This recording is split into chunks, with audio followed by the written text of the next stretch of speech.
नमस्कार, स्वागत है आपका हमारे चैनल यूआई खबर में। चलिए शुरू करते हैं आज की ताजा बुलेटिन। जानेंगे सबसे पहले हम उन लोगों के नाम जिन्होंने कमेंट कर बताया है कि वो आखिरकार हमारे वीडियो को देख कहां से रहे हैं। तो चलिए शुरू करते हैं। धन बहादुर बुद्धा है हमारे साथ अबू धाबी से। श्री भगवत कनौजिया हैं दुबई इंडिया से। फारूक मंसूरी हैं दुबई से। उपेंद्र यादव है दुबई से। अयूबम है दुबई से। जॉन रोनाल्ड पिंटो हैं दुबई यूएई से। मार्शल डिसूजा हैं दुबई से। स्वरूप सिंह है दुबई से। विनीत महेश है हमारे साथ मुरादाबाद उत्तर प्रदेश से। जॉन रोनाल्ड पिंटो हैं दुबई से। ब्रिशाना सब्बा है सिक्किम इंडिया से।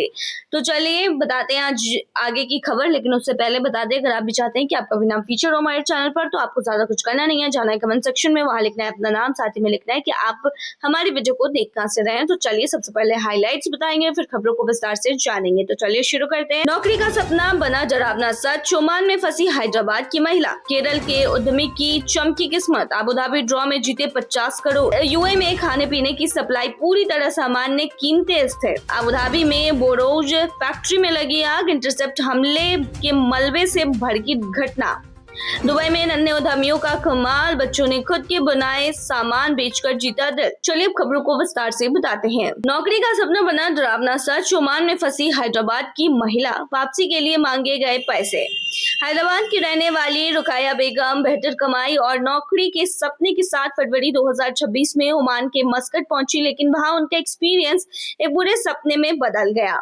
परिवार के अनुसार एक एजेंट ने उन्हें घरेलू काम दिलाने का वादा किया था, लेकिन वहां पहुंचने के बाद उन्हें एक ही घर में काम देने के बजाय कई घरों में जबरन काम कराया जाने लगा। लगातार काम और खराब हालत के कारण उसकी तबीयत बिगड़ गई और वह कई बार बेहोश भी हुई। जब उन्होंने भारत लौटने की इच्छा जताई तो उनके नियोक्ता ने पासपोर्ट लौटाने और छोड़ने के बदले करीब 1.5 लाख रुपए की मांग की। परिवार ने मजबूरी में करीब 1 लाख रुपए 2 किस्तों में दे भी दिए, लेकिन इसके बावजूद 35 दिनों से ज्यादा समय बीत जाने के बाद भी उन्हें वापस नहीं भेजा गया।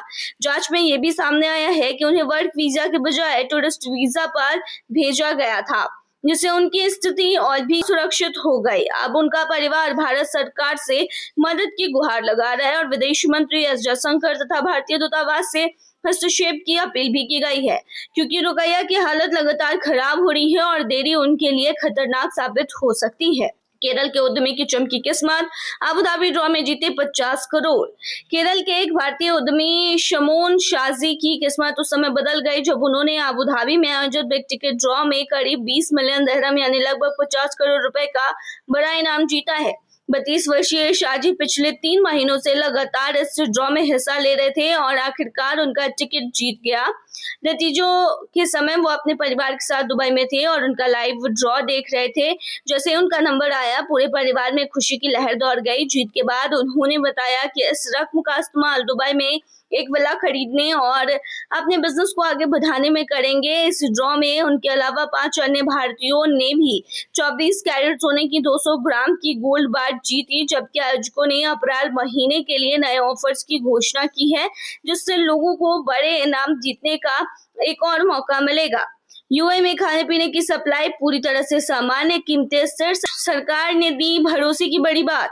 यूएई में क्षेत्रीय तनाव और बढ़ती मांग के बीच सरकार ने साफ किया है कि देश में खाने पीने की चीजों की सप्लाई पूरी तरीके से सामान्य और स्थिर बनी हुई है और कहीं भी कमी या अचानक महंगाई जो है वो जैसी स्थिति नहीं है। अर्थव्यवस्था और पर्यटन मंत्री अब्दुल्ला बिन तौक अल-मर्री ने अल एन के फल और सब्जी बाजार का दौरा करने के बाद बताया है कि सप्लाई चेन बिना किसी रुकावट के काम कर रही है और रोजाना जरूरी बाजारों तक चीजें पहुंचा रही है। उन्होंने कहा है कि सरकार लगातार कीमतों, स्टॉक और वितरण व्यवस्था की निगरानी कर रही है ताकि हर हाल में जरूरी चीजें उपलब्ध रहें। अधिकारियों के मुताबिक देश भर के गोदामों और दुकानों में पर्याप्त स्टॉक मौजूद है और मजबूत लॉजिस्टिक सिस्टम की वजह से सप्लाई पर कोई असर नहीं पड़ा है। साथ ही पूरे देश में 12,000 से ज्यादा निरीक्षण अभियान चलाए गए हैं ताकि कोई भी व्यापारी मनमानी कीमतें न बढ़ा सके और उपभोक्ता के हित सुरक्षित रहे। कुछ जगहों पर नियम उल्लंघन पाए जाने पर कार्रवाई भी की गई है।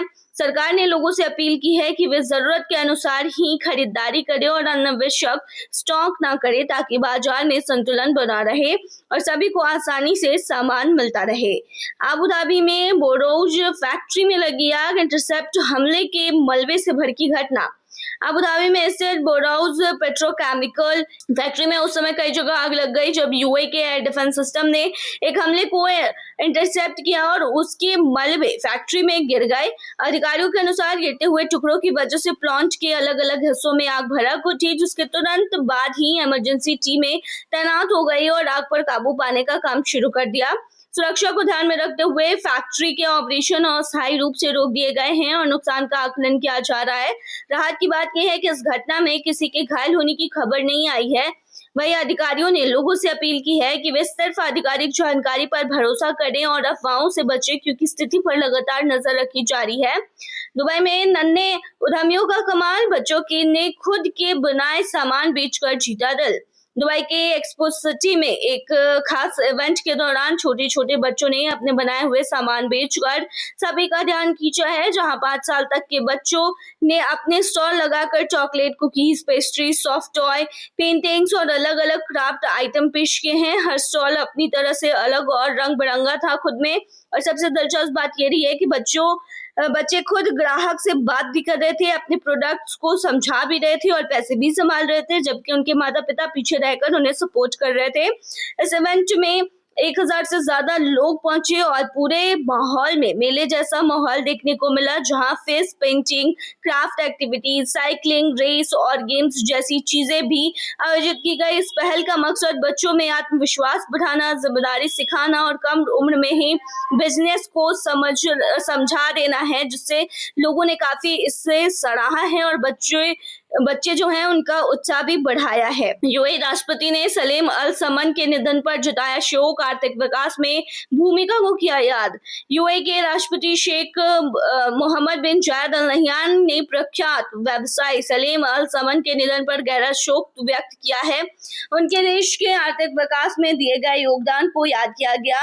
उन्होंने कहा कि सलेम अल समन उन शुरुआती हस्तियों में शामिल थे जिन्होंने यूएई के गठन के दौर को करीब से देखा और देश के संस्थापक शेख जायद के साथ मिलकर काम किया। राष्ट्रपति ने अपने संदेश में उनके योगदान को देश के आर्थिक परिवर्तन की नींव रखने वाला बताया और कहा कि उन्होंने व्यापार, अर्थव्यवस्था और सांस्कृतिक क्षेत्रों में अहम भूमिका निभाई है। सलीम अल समन का जन्म 1938 में रास अल खैमा में हुआ था और उन्होंने अपने करियर की शुरुआत पारंपरिक व्यापार से की। बाद में 1961 में अबू धाबी जाकर अपने काम को आगे बढ़ाया और कई सफल कंपनियों का नेतृत्व किया। राष्ट्रपति ने उनके परिवार के प्रति संवेदना व्यक्त करते हुए कहा है कि उनका योगदान हमेशा याद रखा जाएगा और देश के विकास में उनकी भूमिका एक मजबूत विरासत के रूप में बनी रहेगी। यूएई में बच्चों के टीकाकरण पर सख्ती, वैक्सीन मिस करने पर 20,000 दिरहम तक का जुर्माने का प्रस्ताव। यूएई में बच्चों के टीकाकरण को लेकर सख्ती बढ़ाने की तैयारी है, जहां एक प्रस्तावित नियम के तहत अगर माता पिता अपने बच्चों को जरूरी वैक्सीन नहीं लगवाते तो उन्हें 5,000 से 20,000 दिरहम तक का जुर्माना देना पड़ सकता है। डॉक्टरों ने इस कदम का समर्थन करते हुए कहा है कि जो भी जरूरी टीका है वो बच्चों को छूटना नहीं चाहिए, क्योंकि ये जानलेवा साबित हो सकता है, क्योंकि खसरा, काली खांसी बड़े लेवल पर संक्रमण का खतरा बढ़ जाता है। विशेषज्ञों ने भी साफ कहा है कि वैक्सीन पूरी तरीके से सुरक्षित है और उनमें जुड़े भ्रम जैसे ऑटिज्म का खतरा वैज्ञानिक रूप से गलत है। यूएई में बच्चों के लिए टीकाकरण मुफ्त उपलब्ध है और इसका उद्देश्य सिर्फ एक बच्चे की सुरक्षा नहीं बल्कि पूरे समाज को सुरक्षित रखना है, खासकर उन बच्चों के लिए जो कि किसी मेडिकल वजह से वैक्सीन नहीं ले सकते हैं। चलिए अब आखिर में बताते हैं क्या है आज के रियल रेट्स, क्या है आज के गोल्ड रेट्स और क्या है आज के दिरहम रेट। शुरू करेंगे रियल रेट से। तो आज एक सऊदी रियाल में 24.76 रुपए है, जो कि पिछले दिन 24.76 रुपया था।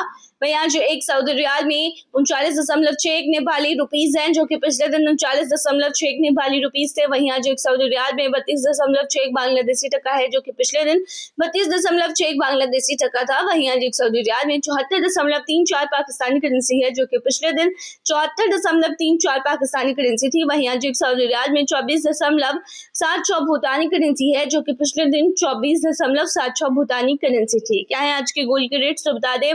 यूए में सोने की कीमतों में लगातार उतार चढ़ाव जारी है। 18 कैरेट सोने की जो प्राइस है वो 426.90 दिरहम प्रति ग्राम है, जो कि पिछले दिन 426.90 दिरहम प्रति ग्राम ही था। यानी कि आज के 18 कैरेट के रेट की भारतीय मुद्रा में कीमत 10,775 की है। वहीं आज 22 कैरेट गोल्ड का दाम जो है वो 521.75 दिरहम प्रति ग्राम है, जो कि भारतीय मुद्रा में 13,169 के होते हैं, जो कि पिछले दिन 521.75 दिरहम प्रति ग्राम था। वहीं दुबई में आज 24 कैरेट सोने के दाम की कीमत 563.50 दिरहम प्रति ग्राम है, जो कि पिछले दिन 563.50 दिरहम प्रति ग्राम था। वहीं आज के 24 कैरेट सोने के दाम की भारतीय मुद्रा में बात करें तो ये 14,222 के होते हैं। क्या है आज के दिरहम रेट, तो बता दें आज क्यूआई दिरहम में 25.32 रुपया है, जो कि पिछले दिन 25.26 रुपया था। वहीं आज क्यूआई दिरहम में 40.48 नेपाली रुपीज है, जो कि पिछले दिन 40.48 नेपाली रुपीज थे। वहीं आज क्यूआई दिरहम में 33.33 बांग्लादेशी टका है, जो कि पिछले दिन 33.33 बांग्लादेशी टका था। वहीं आज क्यूआई दिरहम में 75.98 पाकिस्तानी करेंसी है, जो कि पिछले दिन 75.98 पाकिस्तानी करेंसी थी। वहीं आज क्यूआई दिरहम में 25.30 भूटानी करेंसी है, जो कि पिछले दिन 25.30 भूटानी करेंसी थी। तो ये थी आज की तमाम बुलेटिन। बने रहिए तमाम खबरों के लिए हमारे चैनल पर।